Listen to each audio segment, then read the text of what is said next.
현재 우리가 기존에 우리 1차 기계 시대라고 하는 이 1차, 2차 산업혁명이 만들어 놓은 노동자를 중심으로 하는 보호망 체계, 그러니까 4대 보험 같은 그런 체계들이 있었는데요. 그런 아날로그 시대 때 지어진 노동자들을 위한 보호망 체계가 이제 21세기 들어오면서 급격한 기술의 발전, 그래서 소위 아날로그에서 디지털로 이제 기술의 성향 자체가, 체계 셋 자체가 이동이 된 거죠. 이동이 되면서 기존의 노동자들을 보호하는 시스템이 더 이상 작동하지 않게 된 거죠. 왜냐라고 하면 노동자를 위한 보호 시스템이 있을 때는 완전 고용 시대였고, 지금 이제 기술의 이 변화가 만들어낸 지금 디지털 시대에는 불안정 고용 시대라는 거죠. 그러면 이 불안정 고용 시대에 노동자가 되어서 정규직 노동자가 되었을 때 받을 수 있는 보호망이라는 것들이 불안정 고용 시대 때는 지금 현재 비정규직도 많고 노동시장에 진입하지 못하는 사람들도 많죠. 그러니까 과거에 가지고 있던 보호망으로는 더 이상 새로운 시대에 이 노동하는 사람들, 그리고 노동시장으로 들어가야 되는 사람들, 그리고 노동시장 밖에 있는 사람들을 더 이상 보호할 수 없는 일들이 일어났다는 거예요. 그래서 지금 현재 우리가 그 사람들을 보호하기 위해서는 더 이상 노동 중심적인 보호망이 아니라 노동 밖에서 뭔가 하나를 더한 분배망을 구축해야만 한다라는 게 지금 많은 학자들 그리고 활동가들, 현장에 있는 사람들의 이야기입니다. 예. 이게 어쨌든 내가 모든 사람에게 주는 거잖아요. 그러니까 그 모든 사람에게 준다라는 그 의미 자체가 사람이 나는 여전히 어떠한 상황에서 온 안전망 안에 있다라고 하는 최소한의 안전망은 확보될 수 있다라는 그런 심리를 주는 거죠. 우리나라 중위소득은 2천만 원대 중반, 2,300~400만 원대 이렇게 머무르고 있거든요. 그러면 우리나라의 50%에 해당하는 사람들이 딱 가운데 해당하는 중위소득에 해당하는 그분들이 그 소득에 머무르고 있다는 것 자체는 뭐냐라고 하면 한 달에 채 200만 원 정도, 200만 원을 못 받는 사람들이 엄청나게 많다라는 거예요. 그러면 그분들이 자기가 기본적으로 가지고 있는 안전망에 대한 열망, 그런 것들이 있을 수밖에 없다는 거죠. 그러니 기본소득이 많은 분들한테 호응을 받을 수밖에 없었고요. 저는 그게 가시적으로 사람들한테 체득시켜준 케이스가 바로 그 사례가 바로 전국민 재난 소득인 거죠. 이게 사람들이 진짜 받아보니까 좋은 거예요. 그러니까 이제 기본소득에 대해서 지지하는 분들이 과거보다 훨씬 더 많이 나오게 된다고 그런 생각이 들어요. 저는 기본소득은 공유부에 대한 정기적 현금 배당이다라고 설명을 하고 싶어요. 예전 산업사회 때에 보면 분배라고 하는 것들이 어떻게 이루어졌냐면 많은 사람들이, 대부분의 사람들이 노동시장에 취업을 하죠. 그래서 거기서 공장에서 열심히 일을 하면 임금이라고 하는 형태로 돈을 받죠. 그리고 이런 과정을 통해서 이제 분배가 이루어졌죠. 그런데 이제 자본주의가 변화되면서 사회의 부를 만들어내는 것이 이제 노동자의 노동력이 아니고 이제 정보, 지식, 데이터 이런 것들이 이제 부를 만들어내는 사회로 변화하고 있거든요. 뭐 예를 들면 애플하고 구글의 시가총액, 그 회사의 가치죠. 이 애플과 구글의 시가총액을 합하면 우리나라 1년 GDP보다도 많아요. 그러면 그 회사들은 어떻게 그렇게 많은 돈을 버냐? 근데 여러분이 이제 구글에 가서 검색하면서 클릭하는 거, 페이스북에 가서 좋아요라고 누르는 거, 그 다음에 여러분이 애플을 쓰면서 이제 애플에 있는 여러 가지 앱들을 쓰면서 있는 정보, 이런 것들이 다 그 회사로 가서 쌓이죠.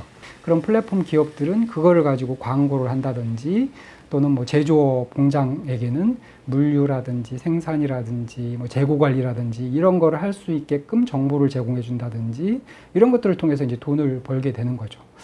이게 결국은 이제 어떤 일이 벌어지냐면 많은 사람들이 이런 플랫폼 기업들의 부가 만들어지는데 기여를 하는데, 그 기여를 한 많은 사람들한테는 아무 보상도 있지 않다는 거예요.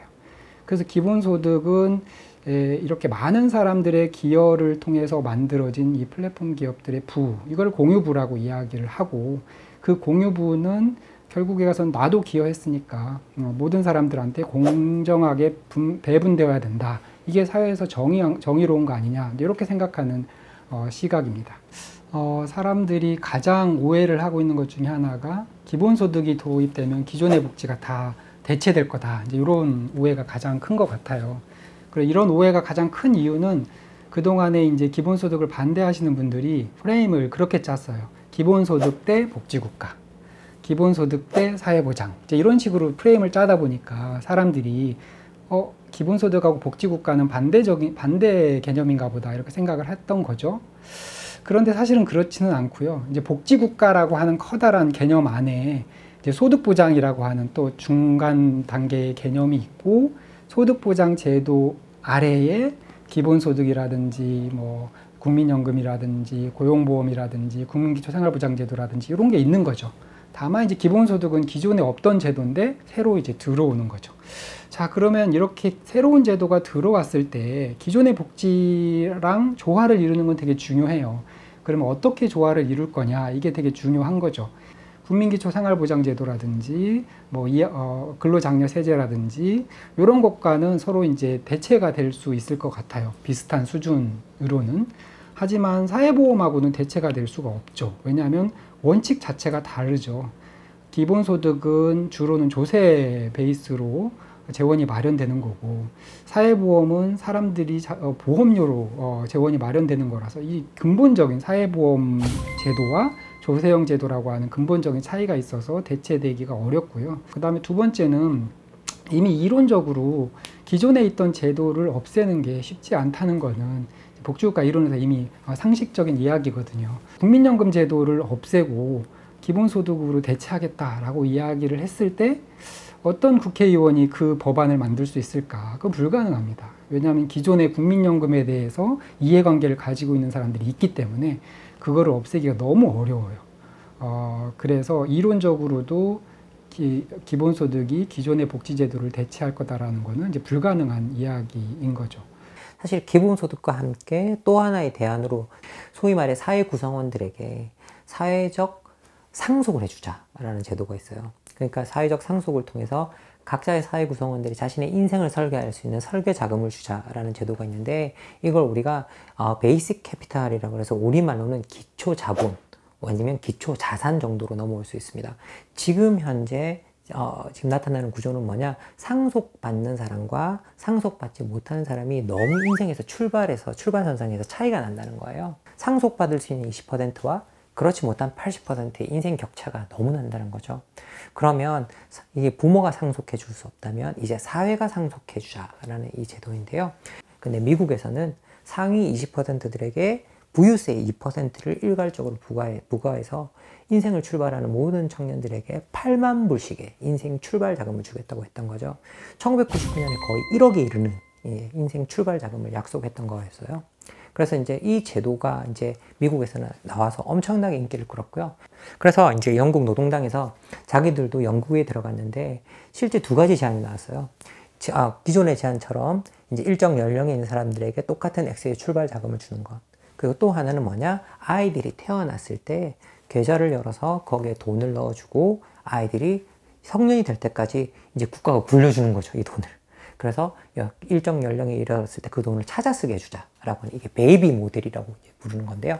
그래서 실제 이 베이비 모델을 가지고 아동 신탁 기금이라고 해서 차일드 트러스트 펀드라고 해서 이제 영국에서 실제 노동당에서 만들어서 이걸 시행을 했었어요. 불행히도 2011년에 보수당이 정권을 잡으면서 이걸 없애버려요. 너무 예산이 많이 든다라는 거였거든요. 그런데 아니었어요. 실제 이 아동 신탁 기금은 영국, 우리로 치면 교육부죠. 교육부 재정의 0.5%로 시작했던 제도였어요. 근데 국가 재정의 0.5%도 아니고 영국 교육부 재정의 0.5%로 시작했거든요.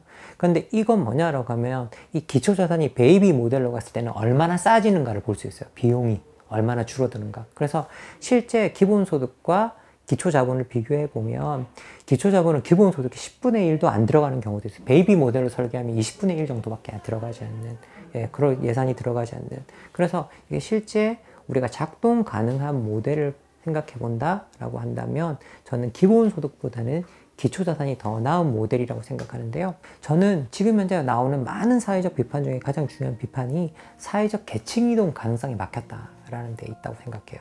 그렇기 때문에 그 계층이동 가능성을 준다라는 점을 생각해 본다. 그리고 더 나아가서 정치적 저항이 덜하다. 재원 문제를 생각해 본다 라고 했을 때 저는 기본소득보다는 기초자본이 지금 당장 전환기에는 더 바람직한 제도가 아닐까. 이 사회보험은 아까도 말씀드렸듯이 근로자냐 아니냐를 따지고 있어요. 이 근로자냐 아니냐를 따지느라고 고용보험에서는 취업자의 50%만 고용보험에 가입할 수밖에 없었고요. 비정규직도 가입률이 50%밖에 안 돼요. 그리고 플랫폼 노동자나 특고 같은 경우는 2%도 안 돼요, 가입률이.